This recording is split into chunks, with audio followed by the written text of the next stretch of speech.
Authors' names and original post links are provided in the description.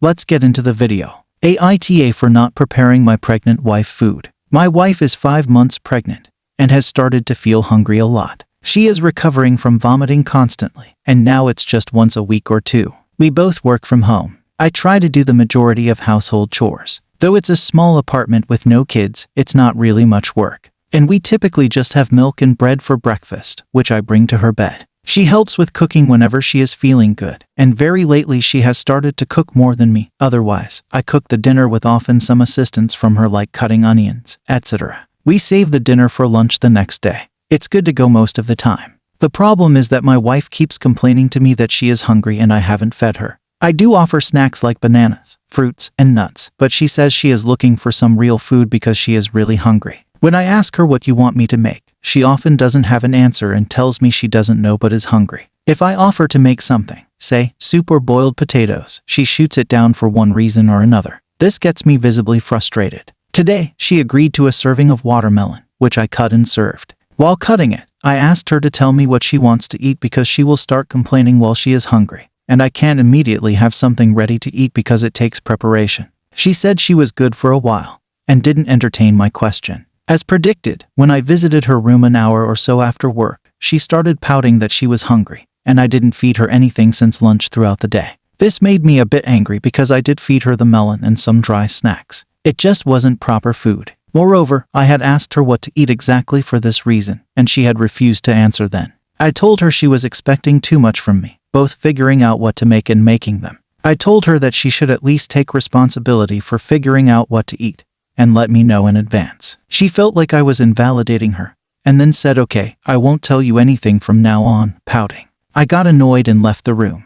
AITA. Relevant comments. She's not an invalid. Her reasoning is that pregnancy troubles like discomfort, aches, nausea, and work stress are already taking a toll on her. Don't disagree there, and I should take care of things like getting food ready, which I am happy to do only if I knew what exactly to do. What do you mean if you knew what to do? As in what food to make? Make freezer meals or your own frozen meals. Oh, she refuses to eat anything remotely unhealthy. That includes takeout, let alone frozen meals. Unfortunately, frozen cooked food is a no-go. Thanks for suggestions, though. Has your wife been checked for gestational diabetes? It fits what you're describing. She hasn't been yet. We will do that. Thanks for the tip.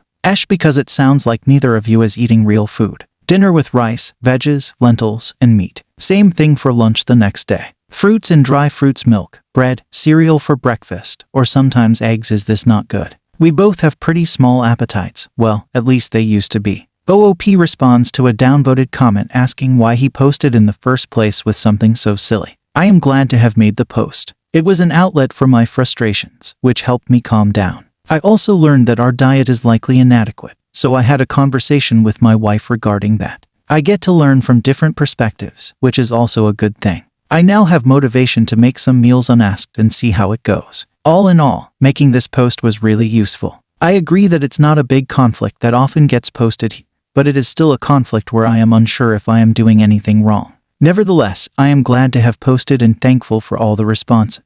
Update post. Thanks to everyone for responding to the post. While the majority of the NTA replies were reassuring to read, the most helpful ones were the NAHs, ESHs, and even some YTAs. First things first, I feel I may have unintentionally cast my wife in a somewhat unfair light. She's far from the lazy, pampered princess some may have pictured. She's on her feet a fair bit, grabbing her own snacks, sipping water, and even tossing together some rice for our lunch now and then. She's really quite the team player around the house, always ready to lend a hand when she's feeling good. I often find myself encouraging her to kick back and rest. The real pickle here wasn't about her helping out or not, but about her leaning on me to sort out all her meals. Reading all your comments, I had a bit of an aha moment. She genuinely didn't know what she felt like eating. And, to be totally transparent, this food decision deadlock isn't a new game for us. During pre-pregnancy, we'd often volley the no, you decide ball until one of us gave in. Now that we've got a baby on the way, I have realized it would be quite irresponsible of both of us to let her go hungry because she can't decide.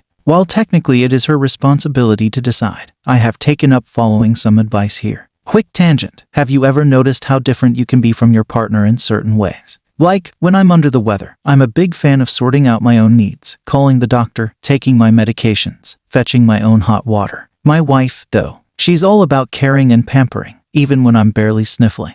It's taken me a bit of time to get used to her high-level pampering expectations, but I'm getting there. So, following some solid advice from this community, I snagged Real Food for Pregnancy, The Science and Wisdom of Optimal Prenatal Nutrition, and it's been quite an eye-opener. I've shared the need-to-know parts with my wife, since reading makes her a tad nervous at the moment. We've come to realize we've been pretty off track with our nutrition. I told her we needed to increase our protein consumption and shared my plans to buy more meat and fish. I also started following the advice of just giving her food without asking what she wants. It actually works. Overall, I think this is making her feel that I care about her diet, and our relationship has improved. I also feel pretty good about our diet now. In a nutshell, we're making progress. She seems more at ease with our meal situation, and I'm feeling pretty good about getting our nutrition on track. Thank you for watching the video. If you enjoy listening to these kinds of stories, we've got more in store for you. Simply subscribe to our channel, hit the like button, and share it with your friends.